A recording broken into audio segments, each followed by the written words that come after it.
ብልጽግና ፓርቲ የሰራው የልማት ስራዎች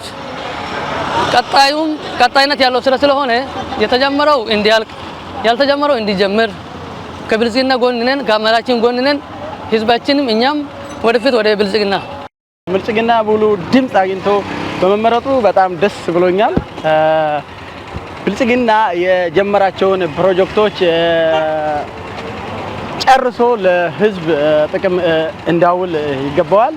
ሌላው የብልጽግና ጉዞ ከብልጽግና ጎን ላይ ተሰልፈን ብልጽግና ጋር ወደፊት በማሸነፉ ሙሉ ድምጽ አግኝቶ በማሸነፉ በጣም ደስ ብሎኛል። የተለያዩ የተጀመሩ ፕሮጀክቶችን እየጨረሰ ለህዝብ ጥቅም መስራትም እንዳለበት አምናለሁ። ብልጽግና ፓርቲ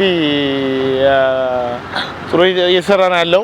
አሁንም ከዚህ በላይ ለብረሰቡ ብዙ ነገር መስራት ይጠበቅበታል። እንዲሰራ እንፈልጋለን። ብዙ ስራዎች አሉ። እስካሁን የሰራቸው ሰዎች አመቂ ቢሆኑም የተሻለ ከዚህ በላይ ስራ እንዲሰራልን እንፈልጋለን። ጥሩ ሂደት ከአሁን በፊት ከነበረው የስራ እንትን የተሻለ ስራዎችን እየሰራ ነው ያለው። አሁን ግን ከዚህ የበለጠ ስራ እንዲሰራ እንፈልጋለን።